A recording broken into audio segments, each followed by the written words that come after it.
할렐루야, 할렐루야. 지난 한 주간도 평안하셨습니까? 지난 한 주간도 행복하셨습니까? 지난주에 절기상 입동이 있었던 한 주였습니다. 여러분들 어떠십니까? 입동이 느껴지셨나요? 전 여름이 다시 온 줄 알았습니다. 입동은커녕 덥다 보니 슬그머니 봄꽃도 피었던 그런 한 주였다라 그러더라고요. 자연도 가끔은 서로를 좀 속이는 것 같기도 합니다. 어쨌든 간에 일교차가 크면 감기도 쉽게 걸린다라 그러는데, 이번 한 주 여러분들 건강관리 잘 하셔서 늘 건강하고 또 평안한 한 주 한 주 보내시기를 주님의 이름으로 간절히 축원합니다. 저도 일교차가 좀 크니까 잠시 좀 코감기가 왔나 봐요. 제 소리가 조금은 맹맹하다 싶더라도 하나님께서 주신 음성이구나라고 생각하시고 기쁨으로, 믿음으로, 은혜로 받으시기를 주님의 이름으로 축원합니다. 자, 우리 옆에 있는 분들과 이렇게 인사합시다. 건강할 때 건강 잘 지킵시다. 자, 우리 특별히 한 집에서 나오신 분들은요, 그런 인사 잘해야 됩니다. 자, 건강할 때 건강 잘 지킵시다 하고 말입니다. 아멘. 자, 우리 다시 한번 인사하겠습니다. 균형 있는 건강 지켜나며 삽시다. 자, 그래요. 우리가 건강할 때 최선 다해 하나님의 일을 하고요, 그리고 나이가 들어 우리가 큰 일을 할 수 없다면 교회를 위해서, 또 우리 성도들을 위해서 뜨겁게 기도하는 것, 그것이 우리의 최고의 은혜이자 복임을 다시 한번 기억하는 여러분들 모두가 되시기를 주님의 이름으로 축원합니다. 우리 나이 드신 권사님, 나이 드신 장로님, 너무 걱정하지 마십시오. 내가 교회를 위해서 무엇을 할 것인가, 여러분들 기도만 하시면 됩니다. 아멘. 그래, 우리 늘 기도하는 우리 모두가 되시기를 주님의 이름으로 축원합니다. 철학자 쇼펜하우어는 사람 사이의 관계를 고슴도치에 비유했습니다. 고슴도치는 겨울이 돼서 겨울잠을 자러 굴에 들어가면요, 혼자 떨어져 있으면 춥습니다. 그래서 잠시 좀 붙으려고 하죠. 그런데 다른 고슴도치와 밀착하려 하다 보면 어떻습니까? 다른 고슴도치의 가시에 찔리게 됩니다. 아파서 조금 멀어지면 또 춥고요. 그러다 보면 어느 정도 일정한 간격을 유지하게 됩니다. 서로 상처 주지 않으면서 체온을 서로 나눌 수 있는 그런 거리를, 적당한 거리를 만들어낸다라는 것입니다. 그러면서 철학자 쇼펜하우어는 사람에게도요, 주어진 적당한 거리를 유지하는 것, 이것이 참으로 중요하다라는 말씀을 하셨습니다. 동물학자 데스몬드 모리스라는 학자는 유럽 여러 나라 사람들이 각자 유지하는 거리를 세 지역을 통해서 분류했습니다. 첫 번째는 뭐냐? 팔꿈치지대입니다. 사람들이 많이 살다 보니까 길을 걸을 때 팔꿈치가 부딪혀요. 그래도 사람들은 어떻습니까? 그럴 수 있어 라고 생각하는 그런 지역들, 바로 사람이 많은 지역이 팔꿈치 지대라 그럽니다. 자, 그리고 손목지대에 속한 그런 지역도 있습니다. 이곳 사람들은 원할 경우 상대방의 손목을 잡을 수 있을 만한 그런 거리를 유지한다라고 합니다. 이 팔꿈치 지대보다는 사람이 조금 덜 있지요. 자, 그리고 마지막으로 손가락 끝지대에 속한 그런 나라들도 있습니다. 이 지역에서는요, 상대방의 팔 길이 하나 정도, 그 정도의 거리를 두고 산다 그럽니다. 그 안으로 들어오면 불편하다 그래요. 가능한 타인과 신체 접촉을 꺼리는 그 지역에 사는 사람들, 이것을 바로 손가락 끝 지대에 속한 그런 나라의 사람들이다 라고 말씀드릴 수 있습니다. 자, 그렇다면 우리나라는 어떨까요? 우리나라도 많이 변했습니다. 점점 이 손목지대 그리고 손가락 끝지대에 속한 나라가 되어가고 있습니다. 개인주의 성향이 늘어나기 때문에 그렇습니다. 그런데도 전통적으로는 팔꿈치 지대에 더 가깝다라고 할 수가 있을 것입니다. 자, 그럼 교회는 어떨까요? 우리 교회는요, 개인적인 이야기를 서로 나누고 여러 문제를 놓고 함께 기도하는 그런 공동체입니다. 참으로 좋은 공동체죠. 그런데 문제는 뭐냐? 가끔 그 개인적인 이야기가 밖으로 새어나갈 때도 있다라는 것입니다. 그러다 보니 서로 마음의 문을 닫고 사는 것은 아닌지 때로는 안타까운 마음이 들 때도 있다라는 말입니다. 자, 그러므로 이제 앞으로 우리 교회는요, 입술은 무겁게, 기도는 뜨겁게 하는 교회가 될 수 있기를 주님의 이름으로 간절히 부탁드립니다. 자, 입술은 어떻게 해요? 입술은 뜨겁게 해요? 그러면 기도는 어떻게 해요? 무겁게? 자, 입술이 뜨거우면 뭐 어떻게 하겠습니까? 식혀야죠. 자, 다시 한번요. 입술은 어떻게? 그렇죠, 무겁게. 그리고 기도는 어떻게 해요? 뜨겁게. 그래요.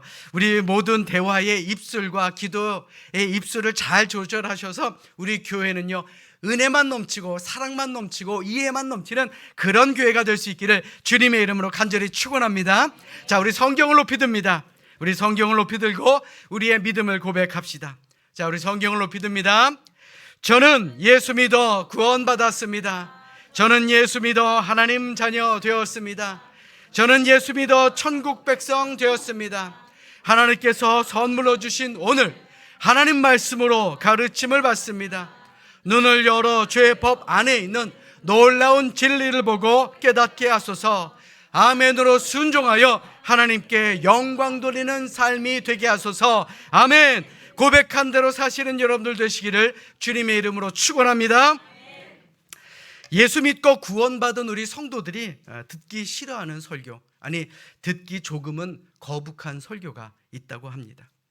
바로 죽음과 심판에 대한 말씀입니다. 그리고 또 헌금에 관한 그러한 설교입니다. 그런데 목사가 꼭 해야 되는 설교가 바로 그 설교라는 것입니다. 첫 번째는 인간 모두는 다 죽습니다.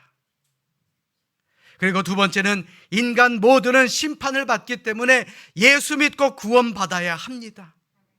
그리고 마지막 세 번째는 인간이 하나님을 사랑하는 표현 중에 가장 중요한 것이 하나님께 드리는 예물입니다 라는 설교 말입니다. 사실 저 역시도 돈 문제, 특별히 이 헌금 문제는 많은 목회자들이 꺼리는 주제 가운데 하나입니다. 괜히 말 한번 잘못했다가 교인들이 시험 들지 모른다라는 그런 생각 때문에 공개적인 언급도 사실 주저할 때가 많습니다. 그저 개인적인 선택 정도로만 제쳐두고 있을 때가 참으로 많다는 것이죠. 여러분들도 한번 생각해 보십시오. 저도요, 여러분들에게 헌금 설교 잘 안 하는 편입니다. 모든 것은 여러분들에게 맡겨두어야 하기 때문에 그렇습니다. 그런데 여러분들 잘 들으십시오. 목사는 교인들이 듣기 좋아하는 소리만 전하는 사람이 결코 아닙니다. 목사는요, 하나님의 말씀을 대언하는 사람입니다. 하나님의 말씀을 여러분들에게 배달하는 사람입니다. 하나님의 말씀을 여러분들에게 전달하고 하나님의 말씀을 여러분들 앞에 선포하는 일에 충실해야 하는 사람입니다. 그래서 오늘은 듣기 싫어도, 여러분들이 듣기 싫어해도, 제가 하고자 하는 그런 마음이 없다 할지라도 해야 되고, 그리고 들어야 하는 말씀, 그 말씀을 여러분들에게 전하려고 합니다. 우리가 성경을 읽다 보면 유달리 돈에 관한 주제를 많이 다루고 있습니다. 예컨대 믿음, 이 기도, 이 각각의 주제는 성경에 약 한 500번 정도밖에 언급이 안 됩니다. 그런데 돈에 관한 주제는요, 무려 2,000개가 넘게 성경에 기록되어 있습니다. 과연 그 이유가 무엇일까요? 그만큼 돈이라는 게 중요하다는 것이겠죠. 오늘 우리가 읽은 마가복음 12장에서도요, 예수님은 다름 아닌 헌금에 관한 말씀을 제자들에게 하셨습니다. 오늘 본문의 내용은 이렇습니다. 어느 날 예수님과 제자들이 예루살렘 성전 근처의 헌금함 맞은편에 앉아서 사람들이 헌금하는 모습을 유심히 살펴보십니다. 오늘 보면 41절의 말씀 보십시오. 예수께서 헌금함을 대하여 앉으사 무리가 어떻게 헌금함에 돈 넣는가를 보실세라고 말씀하고 있죠. 그런데 우리가 여기서 눈여겨봐야 되는 단어가 있습니다. 그 단어가 뭐냐? 바로 어떻게입니다. 얼마나가 아닙니다. 누가가 아닙니다. 어떻게입니다. 즉 예수님께서는 사람들이 헌금함에 얼마를 넣는가를 지켜보신 것이 아니라 어떻게, 어떠한 자세로, 어떤 마음가짐으로 예물을 드렸느냐, 이것을 지켜보셨다라는 것입니다. 헌금 액수에 관해 관심을 가진 것이 아닙니다. 뭐 그게 그렇게 관심 가질 일입니까? 그러나 예수님이 보신 것은 어떤 마음으로 드렸느냐라는 것입니다. 사실 많이 드리면 좋죠. 우리도 그럴 때가 있을 것입니다. 사업이 잘 되거나 좋은 일이 생겨서 평소보다 더 많은 예물을 드릴 때 우리의 어깨가 어떻습니까? 어깨가 으쓱으쓱해집니다. 그리고 남에게 잘 보이고 싶은 그런 마음이 들 때도 분명히 있을 것입니다. 그런데 그런 분들을 제외하고서는요, 대부분 겸손하게 정성을 다해서 하나님 앞에 드리게 됩니다. 혹은 다른 사람들의 눈치를 보며 마지못해 할 때도 분명히 있을 것입니다. 남들이 내니까 나도 내야 되겠네. 오늘 본문에서 예수님은 헌금하는 사람들의 다양한 표정을 읽으시면서 그들의 헌금하는 그 마음의 자세를 눈여겨보셨다라는 말입니다. 이러한 예수님의 눈에 두 가지 정반대되는 사람들의 모습이 눈에 잡혔습니다. 오늘 본문 41절 후반부와 42절의 말씀 보십시오. 여러 부자는 많이 놓는데 한 가난한 과부는 와서 두 렙돈 곧 한 고드란트를 넣는지라. 예수님은 두 부류의 사람을 보셨습니다. 부자라는 사람과요, 그리고 한 가난한 과부. 이 두 가지가 대조가 됩니다. 게다가 부자는 여럿이셨는데 그에 비해서 가난한 과부는 혼자였습니다. 물론 지금도 그렇지만 돈이 꽤 많은 유복한 사람들은 예수님 때도 있었습니다. 그래서 상당량의 헌금을 보란듯이 내는 그런 부자들도 여럿 있었던 것입니다. 예수님 당시의 헌금함은 쇠붙이로 만들어졌다 그럽니다. 아마 이렇게 생긴 헌금함이 아니었을까라고 생각을 하게 됩니다. 이 헌금함은요, 중세 시대에 사용되던 헌금함인데 아마 예수님 시대에도 이와 특별하게 다른 모습의 헌금함이 아니었을 것이다. 이와 비슷한 헌금함이었을 것이다 라고 추정됩니다. 이 헌금함은요, 금속으로 만들어져 있기 때문에 헌금이 들어갈 때 땡그랑 하는 소리를 냅니다. 그러니 부자들은 헌금이 떨어지는 소리를 들으며 무엇인가 어깨가 으쓱해지지 않겠습니까? 그런데 한 가난한 과부는 어떻습니까? 렙돈 2개, 곧 한 고드란트를 넣었습니다. 예수님 시대의 과부는 특별한 사람을 제외하고는 거의 다 어렵게 살았습니다. 남편을 잃고 홀로 된 과부가 생계가 막막한 극빈층 그 자체였다라는 말입니다. 그러니 예물을 드리고 싶어도요, 드릴 게 있어야 드릴 것 아니겠습니까? 예수님은 이렇듯 부자와 한 가난한 과부를 보신 것입니다. 오늘 본문을 자세히 살펴보시면 부자들은 헌금을 많이 했다 그랬습니다. 그런데 얼마를 했는지 밝히지는 않습니다. 그 대신에 가난한 과부의 헌금 액수는 분명히 밝히고 있습니다. 2렙돈 곧 한 고드란트를 드렸다라고 말입니다. 렙돈은 구리동전으로서 당시 유통되던 화폐 중에 가장 낮은 단위였습니다. 그러니까 예수님 시대의 화폐 단위를 오늘날 우리나라의 화폐 단위로 환산하는 것이 쉽지는 않겠지만, 그러니까 편하게 말씀드려서 이 가난한 과부가 낸 돈은 우리나라 돈으로 500원짜리 2개 정도가 아닐까, 1,000원 정도를 헌금함에 넣지 않았을까라고 보시면 됩니다. 그렇다면 이제 중요한 것은 과연 예수님께서 이 두 부류의 정반대되는 사람들이 헌금하는 모습을 보시고 제자들에게 과연 어떻게 평가하셨느냐, 이것이 더 중요하지 않겠습니까? 자, 오늘 다 함께 오늘 보면 43절로 44절의 말씀을 우리 함께 읽도록 하겠습니다. 우리 함께 읽습니다. 시작. 예수께서 제자들을 불러다가 이르시되 내가 진실로 너희에게 이르노니 이 가난한 과부는 헌금함에 넣는 모든 사람보다 많이 넣었도다. 그들은 다 풍족한 중에서 넣었거니와 이 과부는 그 가난한 중에서 자기의 모든 소유 곧 생활비 전부를 넣었느니라 하시니라. 아멘. 예수님은요, 뜻밖에도 가난한 과부를 칭찬하셨습니다. 아마도 부자들이 넣은 헌금에 비하면 이 과부가 낸 헌금은요, 그들의 몇백분의 1, 아니 몇천분의 1밖에 되지는 않았겠지만 예수님은 오히려 그 과부를 칭찬하셨던 것입니다. 예수님이 보는 눈은요, 사람이 보는 눈과는 다르다라는 것입니다. 얼마나 많이 냈느냐, 그 액수가 중요한 것이 아니라 과연 어떠한 마음으로 하나님께 드렸느냐, 이것을 보셨다라는 말입니다. 과부를 칭찬하신 예수님께서 보신 그 헌금의 기준은 뭘까요? 이는 오늘을 사는 우리에게도 많은 것을 가르쳐 줍니다.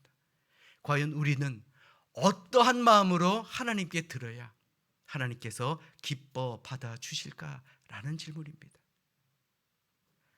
자, 우리 따라서 합니다. 참된 마음으로 드립시다. 다시 한번요. 참된 마음으로 드립시다. 무엇보다도 예수님은 참된 마음으로 드리는 그 예물을 누구보다도 기뻐하십니다. 예수님이 과부의 헌금을 칭찬하시는 그 장면 바로 앞에는요, 예수께서 서기관들의 위선과 탐욕을 책망하시는 그러한 내용이 나옵니다. 오늘 본문 이전 38절에서 39절에 뭐라고 말씀하고 있습니까? 이 서기관들을 조심해라. 이들은 긴 옷을 입고 다니는 것과 시장에서 문안받는 것과 회당의 높은 자리와 잔치의 윗자리를 원하는 그 서기관, 그 사람들이다. 그러니 이 사람들을 조심해라. 한마디로 남에게 보이기 위해서 신앙생활을 했던 그런 사람들, 너희들은 이들을 본받지 말라라는 말입니다. 서기관들의 관심은 어떻습니까? 언제나 자신의 체면, 자신의 명예에 있었습니다. 그 모든 중심이 나였다라는 것입니다. 하나님 앞에 예물을 드려도요, 그 중심이 나였다라는 것입니다. 그러나 과부는 어떻습니까? 가난하지만 참된 마음으로 하나님을 사랑하는 순수한 동기로 하나님께 예물을 드렸다라는 것이죠. 그러므로 오늘 우리도 마찬가지입니다. 하나님 앞에 예물을 드릴 때 가장 먼저 살펴봐야 되는 것, 봉투에 돈이 들었나 안 들었나 그게 아닙니다. 과연 내가 어떠한 마음으로 하나님 앞에 드릴 수 있을 것인가? 참된 마음으로 드리는가? 아니면 내가 나의 명예 때문에, 나의 체면 때문에 드리고 있는 것은 아닌가? 우리 이것을 한번 생각해 봐야 할 줄로 믿습니다.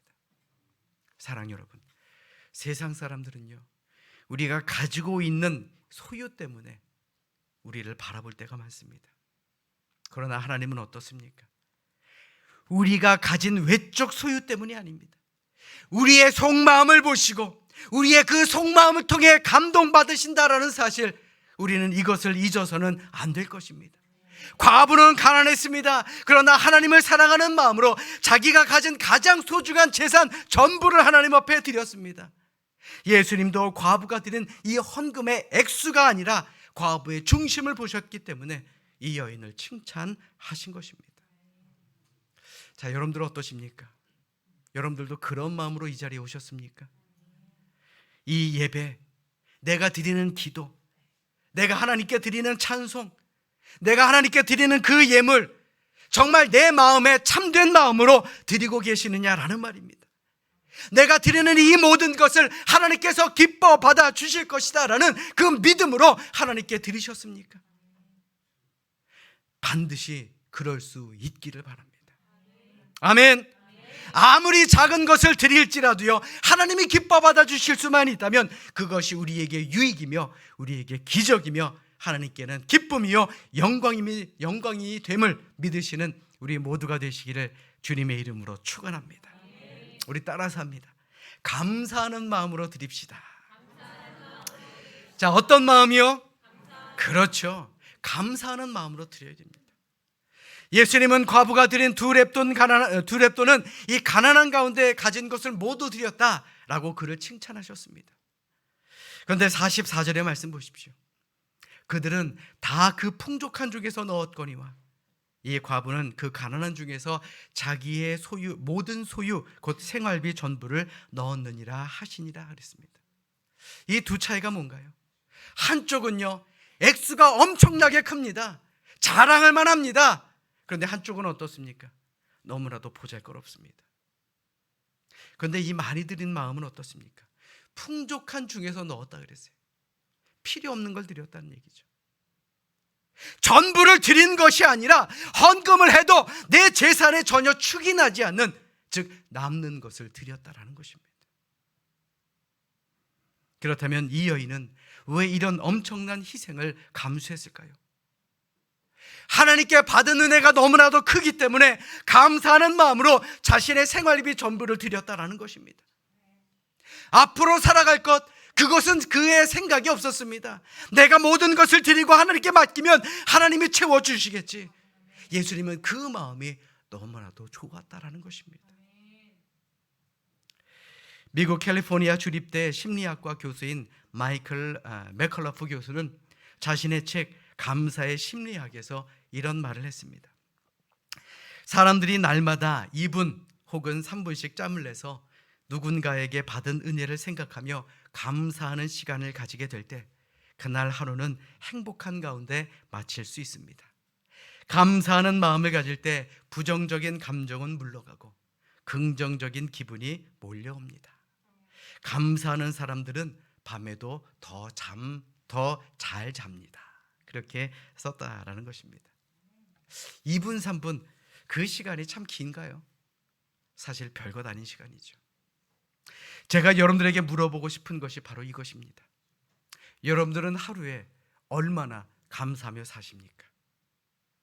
감사의 조건들이 있으십니까? 어째 저만 감사한 것 같습니다. 하다못해 식당에서 음식을 가져다 주시는 분들에게도 감사합니다라는 말씀을 하시나요? 큰일, 좋은 일, 내게 이익이 생기는 일, 이런 일에만 감사하며 살아가고 있는 것은 아니겠습니까? 한번 생각해 보십시오. 아니, 오늘 하루 이 자리에 오기 전까지를 한번 돌아보십시오. 오늘 아침에 눈을 뜰 수 있는 것, 이것도 감사의 조건 아닙니까? 내가 씻을 수 있는 화장실이 있고, 입고 나올 수 있는 옷이 있고, 얼굴에 찍어 바를 수 있는 화장품이 있고, 또 안 찍어 바르셨다면 가릴 수 있는 마스크도 있고요. 건강한 몸과 건강한 마음으로 이 예배 자리에 나올 수 있는 모든 것, 이것이 바로 감사의 조건이 아니든가요? 자, 우리 옆에 있는 분들 한번 바라보십시오. 자, 잘 찍어 바르셨나요? 자, 우리 웃으며 옆에 분들과 이렇게 인사합니다. 늘 이 자리에서 함께 만납시다. 그래요. 우리 웃으면서 이렇게 인사할 수 있는 것, 이것도 믿음의 이웃이 있는 그런 큰 은혜의 조건이죠.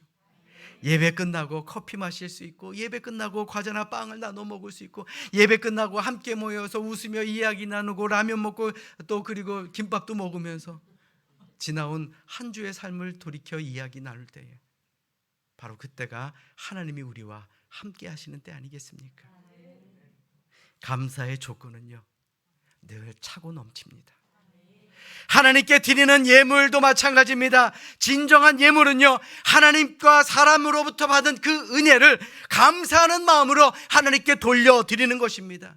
그러므로 우리가 드리는 이 헌금은요, 우리의 감사지수와 비례한다라는 사실, 이 사실을 잊지 않는 우리 모두가 될 수 있기를 주님의 이름으로 간절히 축원합니다.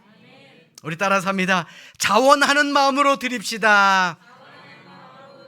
어떤 마음이요?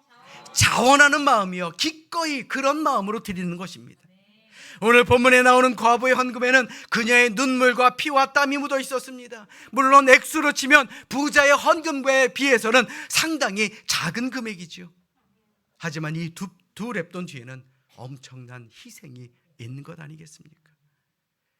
예수님도 이것을 아셨기 때문에 오늘 본문 44절에서 그 여인을 이렇게 칭찬하신 것입니다. 이 과부는 그 가난한 중에서 자기의 모든 소유 곧 생활비 전부를 넣었느니라. 어떻게 보면 이 과부에게 이 두 렙돈은요, 목숨과도 같은 것이었을 것입니다. 이거 드리고 나면 나 먹을 거 없는데, 그런 마음도 들었을 것입니다. 그러나 기꺼이 자원하는 마음으로 하나님 앞에 전부를 드렸습니다. 사실 이 과부는 한 렙돈은 헌금함에 넣고 다른 하나는 자기를 위해서 채워두고 챙겨둘 수도 있었을 것입니다. 그러나 그렇게 하지 않았습니다.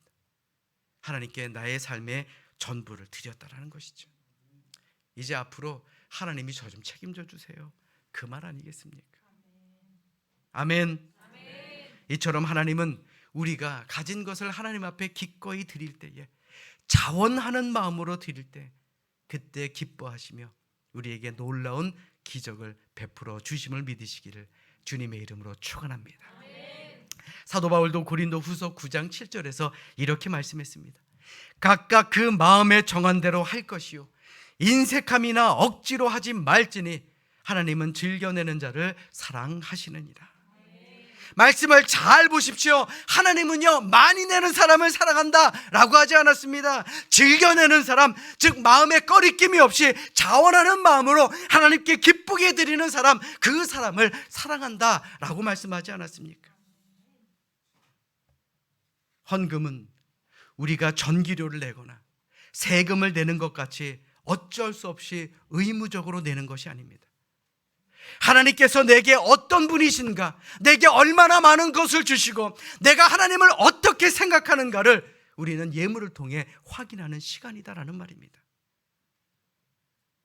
물론 하나님이 내게 가장 소중한 분입니다 라고 내 마음을 나타내는 데는 많은 방법이 있겠지만 예수님은 말씀하셨습니다. 물질이 있는 그곳에 너희의 마음도 있다라는 말. 그렇기 때문에 예수님의 말씀처럼 우리가 드리는 예물보다 더 확실하게 하나님의 사랑을 표현하는 방법은 없을 것이다 라는 말입니다. 어떤 목사님께서 이런 말씀을 하셨습니다. 세상 모든 사람은 11조를 한다 라고 말입니다. 교회를 안 다니는 사람도요 11조를 한다라는 말입니다. 교회 다니는 이는 어떻습니까? 하나님께 드립니다. 그러나 교회를 안 다니는 이는 여기저기에 흘리고 놓치고 떨어뜨리고 다닙니다. 도둑에게 빼앗기기도 하고요, 사기꾼에게 빼앗기기도 하고요, 그리고 병원에 가져다 주기도 합니다. 그리고 가족이, 자식이, 친구가 빼앗아 가기도 합니다. 모든 사람은 11조를 합니다. 그러나 그 드리는 곳은 다 다르다라는 그런 말씀을 하신 것이 기억이 납니다. 사랑하는 여러분, 여러분들은 이제 어떻게 사시렵니까? 어떤 마음으로 사시겠습니까? 이제 다음 주면 추수감사절, 우리는 주일 예배를 드리게 됩니다. 과연 이 추수감사절을 앞에 두고 우리가 어떠한 마음으로 감사 예물을 준비해야 될지 우리 스스로에게 한번 물어보시기 바랍니다. 여러분들에게 봉투를 나눠드렸죠. 그 뒤에 감사의 제목을 쓰라고 말씀드렸습니다. 왜요? 쓰면서 하나님의 그 은혜를 다시 한번 깨달을 수 있기 때문에 그렇습니다. 꼭 쓰십시오. 왜 아멘이래요? 꼭 쓰십시오. 그래야 하나님의 사랑을 더 크게 느낄 수가 있는 것입니다. 그러므로 참된 마음으로 드리시기 바랍니다. 감사하는 마음으로 드리시기 바랍니다. 자원하는 마음으로 잘 준비하셔서 하나님께 기쁨이 되는 그런 예물을 드리는 우리 모두가 될 수 있기를 주님의 이름으로 간절히 부탁드립니다. 이 시간 진정으로 바라기는 우리 모두가 범사에 만족하며 사시고 감사하는 부자로 살아갈 수 있기를 주님의 이름으로 축원합니다. 하나님의 것과 세상의 것을 바르게 구별해서 잘 쓰시고 그리고 천국에 더 많은 재물을 쌓아두는 그런 여러분들 모두가 되시기를 주님의 이름으로 축원합니다. 영적 부자가 되십시오. 예수 믿음으로 천국에서 진짜 믿음의 부자로 살아가는 우리 모두가 될 수 있기를 이 시간 주님의 이름으로 간절히 축원합니다. 축원합니다. 기도하겠습니다.